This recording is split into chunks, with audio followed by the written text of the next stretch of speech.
안녕하십니까. 도기환입니다. 자, 이번에 준비한 기사는 그 이사 조치에 대한 얘기이거든요. 그러니까 이사 조치라는 건 2월 4일 날 어떤 정책을 발표한 것이죠. 유독 어떤 617이니 710이니 84 대책이니 이사 대책이니 뭔 대책이 그렇게 많은데 특히 이사 대책도 심심찮은 굉장히 많은 문제를 갖고 있습니다. 그러니까 우리가 작년에 이제 종부세를 올린다. 지금 우리가 우리 협회에서는 법인의 종부세를 법인의 종부세를 6%로 단일 과세하겠다. 이 규정에 대해서 우리가 이제 위헌 소송을 냈죠. 작년입니다. 기억나시죠? 이게 이제 작년에 협회에서 굉장히 중요한 이슈였고요. 그랬습니다. 그러니까 이게 법인이 투기범이라는 거예요. 법인이. 그러니까 법인은 주식회사죠. 주식회사는 전부 다 투기범이라는 거예요. 근데 이제 그럼 법인에서는 그런 부동산을 안 사냐? 삼성은 안 사냐? 다 삼성이고 어디고 간에 다 법인에서는 부동산을 갖고 있습니다. 근데 예외적으로 기숙사 용도는 빼주고 못 빼주고 하지만 실제로 저는 벌써 2000년부터 부동산 매매업이라는 게 있습니다. 이제 매매 사업자를 내 가지고 이제 그 부동산을 공매로 사고 팔고를 이제 많이 했죠. 사고 파는 업무를 매매업이라고 하는 거거든요. 여러분들은 임대업은 들어보셨지만 매매업은 좀 생소하신 분도 계실 건데. 그래서 이 매매업이라는 것을 가지고 꾸준히 해왔어요. 뭘로? 법인으로 했어요. 이거는 그냥 합법이에요. 합법.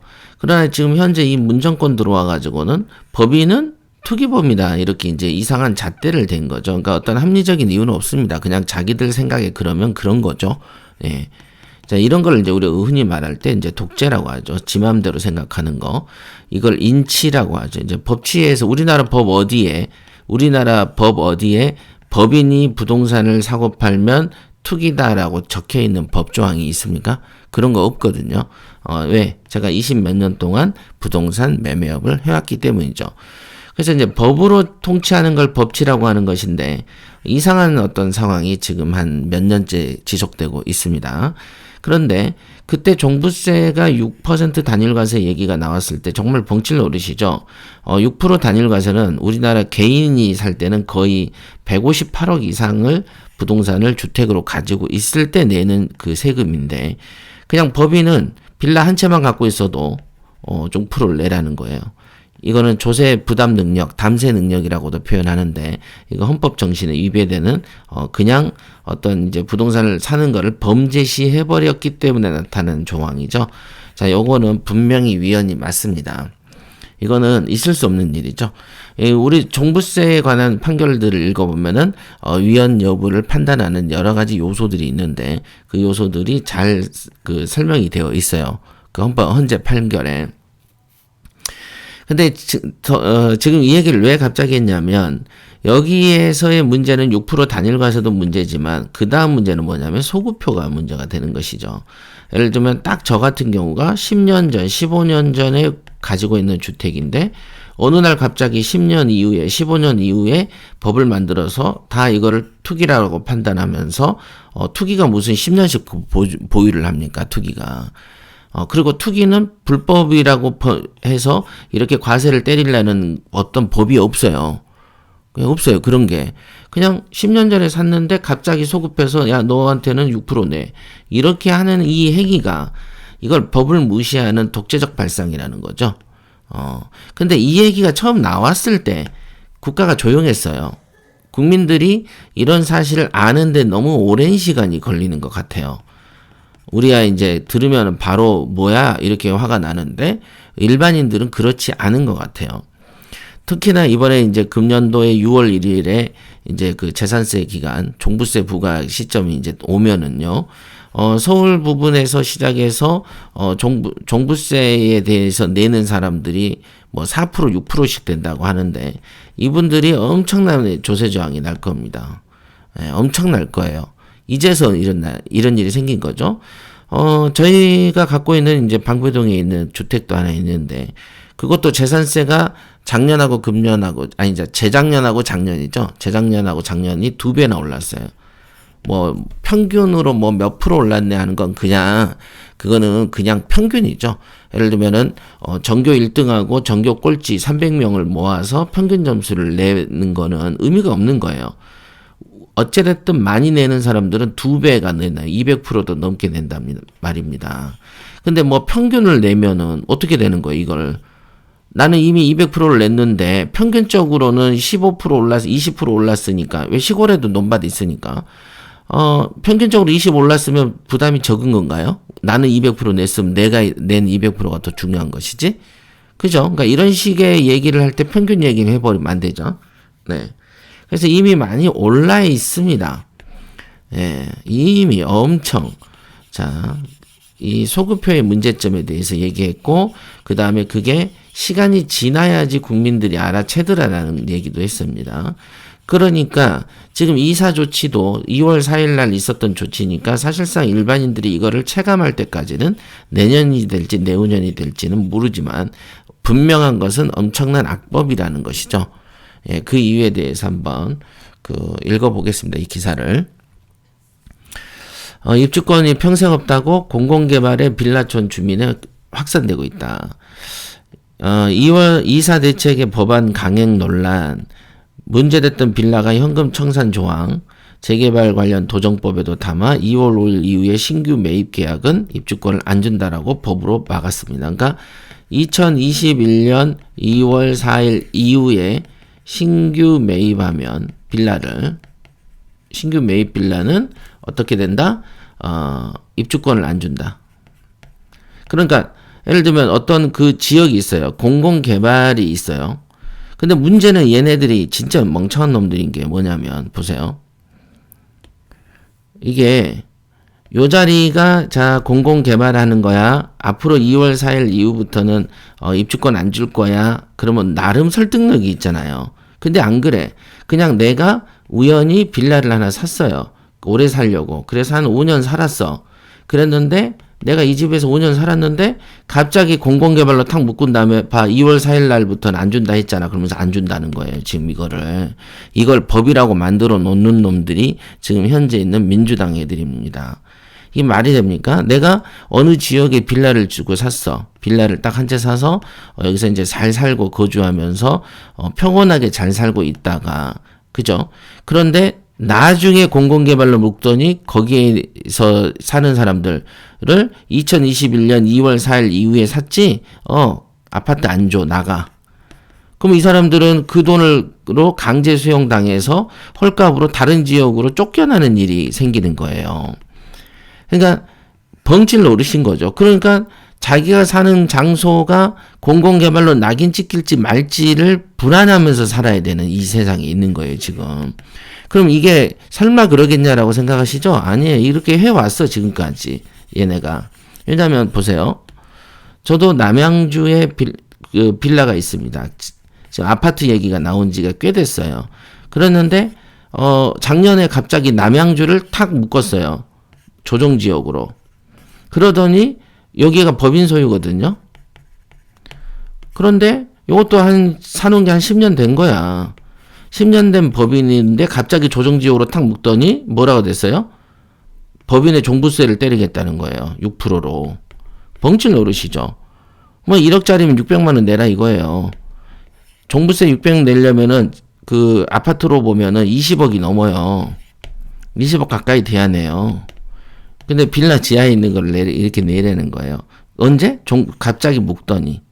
그러니까 이 짓을 맨날 해왔기 때문에 지금 2월 4일 날 그 기준으로 21년 2월 4일 날 기준으로 한 25년쯤 돼서 공공개발로 되면 그때 지금 샀지만은 내가 지금 사가지고 갖고 있다가 5년 지나도 갑자기 이렇게 탁 묶으면서 너 아파트 안 줘 그래 버리면 얼마나 이게 피해가 큽니까?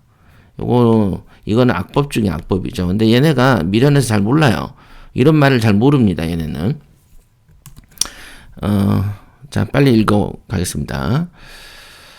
자, 재보궐 참패로 어쩌고저쩌고 부동산 정책 실패를 인정하고 고개를 숙였지만은 뭐 줄줄이 통과해요. 그러니까 얘네는 뭐가 없어. 반성이 없는 애들입니다. 그래서 향후 현 정부 4년간 실패한 부동산 정책의 알박기 효과로 정책 기조는 지속될 것 같다. 그러니까 한 법으로 만들어 놓으면 지금 현재 민주당이 3년 후에 심판받고 국회가 확 줄어들지 않는 이상 앞으로 3년간 이 법이 실효할 거 아니겠습니까? 그러니까 여러분들이 산 어떤 경기도든 수도권에 여러분들이 지금부터 산 집들 2월 4일 이후에 산 빌라들이든 이런 거는 단독도 그렇지만은 아파트가 만약에 들어온다고 하면은 거기에 입주권을 주지 않고 쫓아버리겠다는 겁니다.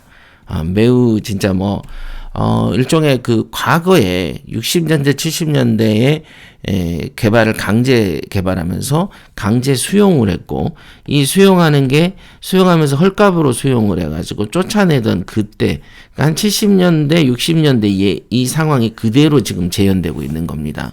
그러니까 그 당시부터 뭔가 사고의 발전이 안 된 사람들이 집권을 해서 이런 일이 벌어지는 것이죠. 근데 이런 행위조차 60년대 70년대조차도 이게 위헌이다 위법이다라고 두들겨 맞아가지고 정당 보상하라, 그죠? 공공으로 수용할 때는 수용 조건을 되게 까다롭게 정하고 정당하게 보상을 해야 되거든요. 시가 보상. 근데 이런 것도 없어요. 얘네는. 이거는 굉장한 악법입니다. 악법입니다. 그래놓고 용산 참사 운운하는 것도 웃기는 거죠. 이런 상황은. 지금 여기는 아까도 말씀드렸지만은 법이 이렇게 나왔으니 나중에 분명히 어떤 피해자들이 시끄러운 소리가 나는 건 몇 년 후일 거라는 것이죠. 그러니까 지금 당장에 표가 안 나니까 여러분들이 잘 몰라서 그래요. 그래서 공공이 직접 시행하는 재건축 재개발 사업에도 현금 청산을 강제하는 도시 및 주거환경 정비법이 이걸 도정법이라고 하는데, 도정법 개정안이 대표적이다. 법안 내용대로라면은 2월 5일 이후에 산 아파트가 20년 뒤에 재건축이 돼도 모두 현금 청산이야. 그러니까 2월 5일 이후에 산 아파트가 내가 한 15년쯤 됐어요. 그때 아파트를 샀어. 이게 이번 달에 산 거죠. 이번 달. 그러고 나서 20년이 충족이 되고 그 이후에 재건축 재개발 얘기가 실컷 나오면 지금 뭐예요? 나는 오늘 샀기 때문에 현금 청산돼서 쫓겨나는 거야. 내 집이 재개발돼서 다시 새 집으로 이사 가는 게 아니고 돈 주고 내보내버리고 이런 LH라든지 이런 애들이 그 아파트로 그 당시 시세대로 분양해서 수익을 국가가 가져가는 이 황당한 방식을 갖고 있는 거예요. 그러니까 이 국가가 약탈해버린 거죠. 뺏어버리는 거죠. 굉장한 거죠. 이거 굉장한 겁니다. 얼마 전에 그 송영길이가 민주당에서 집주인이 집값이 오르면 그거를 임차인하고 임대인이 반반씩 나누자는 식으로 했던 거 혹시 여러분들 알고 계시나요? 벙찌죠. 그러나 그런 사람들의 사고 쪽에서 이걸 이해하면 이해가 된단 말이에요. 이제부터는 살살 뺏어버리면은 앞으로는 2월 4일, 21년 2월 4일부터는 어느 지역에 뭐 어떤 집을 사더라도 그 집이 나중에 개발되면 다 쫓겨나는 판이 되는 거예요. 굉장히 벙찔 만한 이건데 여러분들은 아직 모르는 것 같아요. 자, 국토교통부 청부입법으로 마련된 해당 법안을 발표하려 한 진성준, 이 사람이 제일 문제되는 사람 중에 몇 명 안 되는 사람 중에 여기에 이 사람이 포함되어 있죠. 이 같은 문제점이 있다는 점을 알면서도 수정 없이 통과시켰고, 공공직정비 시행사업지에 대한 제안을 접수해 101곳의 후보지를 검토하고 있다고 했지만 구체적 입지는 공개하지 않았다. 누가 이거를 지원하겠습니까? 안 합니다. 절대로. 이 법은 실패하겠지만은 온갖 피해자들이 생길 가능성이 높습니다. 자, 문제는 현금 청산 규정인데요. 진의원 진성준이가 발의한 개정안 부칙에 의하면은 공공정비구역 내 토지 및 건축물을 소유하는 사람은 우선 공급을 신청할 수 없다. 이렇게 해버린 거예요. 2월 4일 이후에 여기 있네. 2월 5일 이후에 산 사람은 그 우선 분양권을 신청할 수 없는 거예요. 내가 그 집에 살고 있어도. 그러니까 재개발 재건축을 반대해야 되겠죠. 반대해야 되는 거야. 나는 쫓겨나는데 나는 지금 잘 살고 있는데 여기에서 생활 터전을 다 갖고 있는데 개발하면 난 쫓겨나고 집도 없고 돈만 주고 내보내기 때문에 그 돈도 현금 청산할 때 분명히 헐값에 줄 것이기 때문에 안 나가려고 발악을 할 것이고, 그렇게 돼버리면 재건축이 딜레이 될 것이고, 그렇게 돼버리면 전체적으로 그 지역이 노후주택화로 될 가능성이 있는 거죠. 이렇게 돼버리는 거죠. 이사대책에, 그래서 그 당시 우리나라의 어떤 전문가가 했던 말이, 서울이 이런 식의 현재의 그 민주당 정권의 부동산 정책으로 하면은 재개발 재건축을 박원순 때부터 10년 전부터 묶어놨잖아요.